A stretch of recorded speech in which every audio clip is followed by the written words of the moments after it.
इस मंच से मैं हमारे नव निर्वाचित राष्ट्रीय अध्यक्ष खड़गे जी को बहुत बहुत बधाई देना चाहता हूं और तमाम कार्यकर्ताओं को, देश के तमाम कांग्रेस के कार्यकर्ताओं को बधाई देना चाहता हूं कि कांग्रेस पार्टी उनके नेतृत्व में जिस प्रकार से कांग्रेस की असीम संभावनाएं मौजूद हैं राजनीतिक क्षेत्र में, भारत में दोबारा उन संभावनाओं पर खरा उतरेंगे और निश्चित रूप में देश में व्याप्त राजनीतिक में जो कुरीतियां आ गई हैं उन कुरीतियों को समाप्त करेंगे।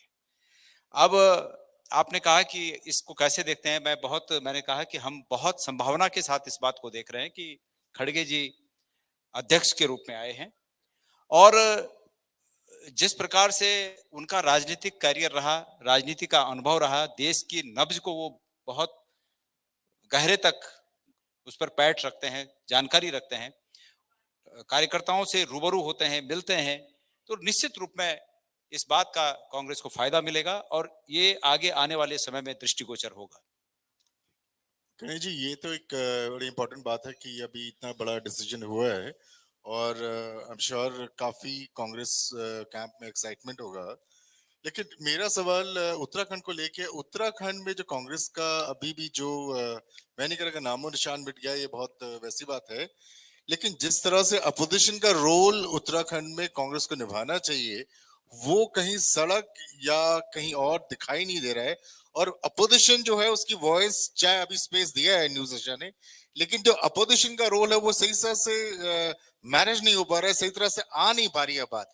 इसके लिए क्या कारण आप मानते हैं? आपने दो तीन बातें कही कि नामो निशान नहीं भी है और कहा कि कहना भी उचित नहीं है, लेकिन मैं आपको बता दूं कि सत्तारूढ़ भारतीय जनता पार्टी को जो वोटों का प्रतिशत है उससे हम 4.5-5% ही पीछे हैं। लेकिन नेशनली वो तो हमेशा से ऐसा नहीं, होता मैं है, उत्तराखंड की 4 या 5% का फर्क है। आपने उत्तराखंड की बात कही, मैं उत्तराखंड के बारे में कह रहा हूं। जहां तक सीटों का प्रश्न है, सीटों में हम काफी पीछे हैं और हम उसको स्वीकार कर रहे हैं। अब आपकी अगली बात है कि अपोजिशन कहीं दिख नहीं रहा। आपको अपोजिशन कहां नहीं दिख रहा है? अपोजिशन, आपने इस कार्यक्रम का नाम दिया शिखर पर उत्तराखंड। अगर मैं ये कहूं कि शिखर पर उत्तराखंड भ्रष्टाचार में, शिखर पर उत्तराखंड तमाम कानून व्यवस्था की धज्जियां उड़ाने में, शिखर पर उत्तराखंड महंगाई में, शिखर पर उत्तराखंड बेरोजगारी में, इस बात पर इसके लिए शिखर पर चला गया उत्तराखंड पिछले 6 सालों में। लेकिन गणेश जी, शिखर पर उत्तराखंड की मैं पूरा कह दूं, हाँ, मैं पूरा कह दूं, अपोजिशन कहां नहीं दिख रहा है? अंकिता भंडारी हत्याकांड, बहुत ही दुर्भाग्यपूर्ण हत्याकांड हुआ, उस बेटी का, उसके साथ जो कुछ हुआ बहुत ही दुर्भाग्यपूर्ण है। और उसके बाद सरकार उस घटनास्थल को तोड़कर वाहवाही लूटने में रात से लग जाए कि हमने बुलडोजर चला दिया। क्या ये कानून व्यवस्था है? इस बात पर शिखर पर उत्तराखंड आ गया। कितने दुर्भाग्य की बात है। हमारे प्रदेश की कितनी बड़ी नाकिस्ती हुई, हमारा कितना पूरे देश में, पूरे प्रदेश की नाकिस्ती हुई कि मतलब एक घटनास्थल को सरकार कह रही कि हम हमने तुड़वा दिया, हमने तुड़वा दिया, जबकि वो घटनास्थल, हम विपक्ष के होने के नाते जिस दिन उस बेटी का दुर्भाग्य से पोस्टमार्टम हो रहा था, हम वहां गए और हमने कहा कि भाई ये घटनास्थल है, ये तोड़ने की जगह नहीं है। ये जब तक सजा नहीं मिल जाए, दोषियों को सजा नहीं मिल जाए, तब तक इसको सुरक्षित रखने की आवश्यकता है। और तब जो व्हाट्सएप यूनिवर्सिटी में जो तथाकथित रूप के भक्त जो लग गए थे, कोई बजरंगबली कहने लग गया था, कोई कुछ कहने लग गया था, तब जाके सबको चेत आई कि वाकई ये घटनास्थल है। और घटनास्थल की प्रशासन ने कितनी तरह की बातें बदल दी कि कहा फॉरेंसिक जांच के नमूने हमने ले लिए। फॉरेंसिक जांच के नमूने कब ले लिए थे? कहां ले लिए थे? रात को ले लिए थे उन्होंने फॉरेंसिक जांच के नमूने। सच्चाई ये है कि ये वाहवाही लूटने के लिए घटनास्थल पर जानबूझकर उस तथाकथित वीआईपी को बचाने के लिए उस घटनास्थल को नेस्तनाबूद किया गया। ये कानून व्यवस्था की स्थिति है।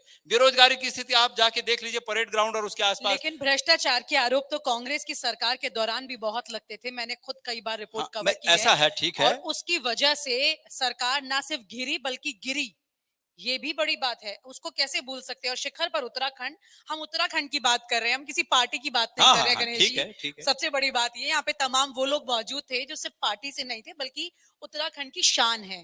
तो जाहिर है कि हमारी जो बात है शिखर पर उत्तराखंड, हम उत्तराखंड की बात कर रहे हैं जिसका हिस्सा आप भी है। मैं कह रहा हूं ना, अभी एक सज्जन कह रहे थे कि पिछले 20 सालों में उत्तराखंड में कुछ नहीं हुआ। पिछले 20 सालों में ऐसा नहीं है कि कुछ नहीं हुआ। मुझे अटल बिहारी वाजपेयी जी की वो बात संसद में कही हुई याद आती है कि ये कहना, उस समय उन्होंने कहा था कि 55-60 सालों में कांग्रेस ने कुछ नहीं किया, ये कहना इस देश के पुरुषार्थ के साथ अन्याय है। और उत्तराखंड के परिप्रेक्ष्य में भी मैं ये बात कहना चाहता हूं, जो लोग ये कहते हैं कि बीजेपी हो कांग्रेस हो कुछ नहीं हुआ, जो ये कहते हैं, मैं समझता हूं कि इसको इस तरह कहना कि उत्तराखंड में पिछले 20-22 सालों में कुछ नहीं हुआ, वो इस प्रदेश के पुरुषार्थ के साथ अन्याय है कि ये कहना कि कुछ नहीं हुआ। मैं, जो लोग यहाँ इस बात को कह रहे हैं, वो कभी ग्रामीण क्षेत्रों में गए कि जब उत्तराखंड अलग हुआ तब कितने गांव में सड़क थी और आज कितने गांव में सड़क है, तब कितने गांव में बिजली थी और आज कितने गांव में बिजली है, तब कितने गांव में स्कूल थे और आज कितने गांव में स्कूल है, तब कितने गांव में पेयजल योजनाएं थी और आज कितने गांव में है, तब कितने हॉस्पिटल थे और आज कितने हॉस्पिटल हैं। ये शायद वो लोग नहीं, हाँ ये जरूर है कि उनको ठीक ढंग से चलाने की आवश्यकता है, जो मैं महसूस करता हूं। मैं ये नहीं कह रहा हूं कि उत्तराखंड में सब कुछ हो गया, लेकिन उत्तराखंड में बहुत कुछ हुआ, लेकिन कुछ मामलों में हम निश्चित रूप में पीछे रहे। और उसमें सबसे बड़ा जो फील्ड है वो है रोजगार का। हमारे एक पीढ़ी, मेरे से पहले की पीढ़ी, मेरे बाप और मेरे दादा की जो पीढ़ी थी, उनको उत्तराखंड से, पहाड़ों से निकलकर जैसे वो नीचे आते थे, पकड़ पकड़ कर सरकारी नौकरियों में स्थान मिला। और हमारे अंदर वो अपेक्षा जगी कि उत्तराखंड अलग राज्य बनने से हमें भी सरकारी नौकरी मिलेगी, हमें भी इज्जत में जीने का एक मौका मिलेगा। वो हमारे मन में था, हमारे लोगों के मन में था। हम ये सच है, कोई भी सरकार हो वो सबको सरकारी नौकरी नहीं दे सकती, लेकिन सबको सम्मानजनक रोजगार देना सरकार का काम है, चाहे वो हमारी सरकार रही हो और चाहे वो वर्तमान सरकार हो। सुनिए, और ये हो सकता है, ये हो सकता है, लेकिन प्लानिंग की कमी रही। तिवारी जी पहले मुख्यमंत्री बने, चुनी हुई सरकार के पहले मुख्यमंत्री तिवारी जी बने। उसके पहले जो कुछ साल, 1 सवा साल 1.5 साल की सरकार बीजेपी की रही, वो फूलमाला पहनने में ही व्यस्त रही।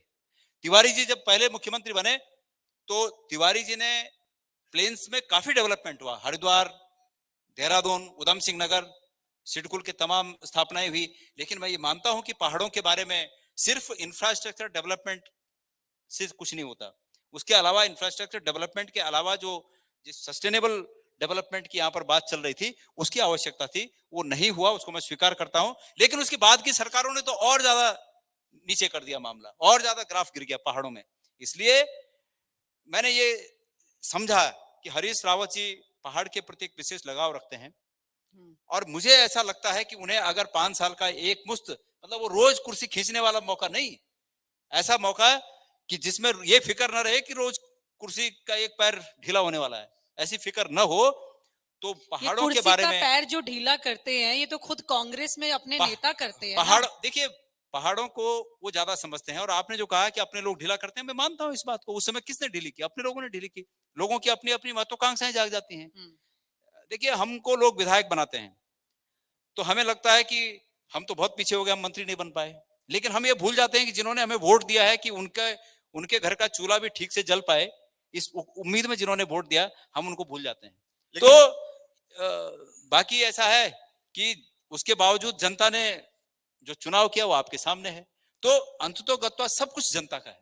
जनता ने जो निर्णय लिया उसका प्रतिफल भी जनता को, अगर फायदा हुआ तो जनता को उठाना है, नुकसान हुआ तो जनता को भोगना है, क्योंकि चुनाव जनता करती है और जनता ने चुनाव किया है। आज मैं निश्चित रूप में इस बात को मानता हूं कि सस्टेनेबल डेवलपमेंट के बारे में, खास करके रोजगार के बारे में, पहाड़ों में बहुत कुछ किया जा सकता है, लेकिन उसके लिए प्लानिंग की आवश्यकता है। और मुझे लगता नहीं है, पिछले 6 सालों के सरकार के पैटर्न को देखते हुए मुझे लगता नहीं है कि सरकार की ये सोच में शामिल है। और इसलिए नहीं है, एक थोड़ा रोकूंगा कि अगर लोग धर्म के नाम पर वोट देने लगेंगे तो सरकारें समझती हैं कि रोजगार की जरूरत किसको है। और आप हमसे जुड़े रहने के लिए सब्सक्राइब करें YouTube पर, फॉलो करें Twitter पर और लाइक करें Facebook पर। और ज्यादा जानकारी के लिए आपको टाइप करना होगा सिर्फ न्यूज़ नशा।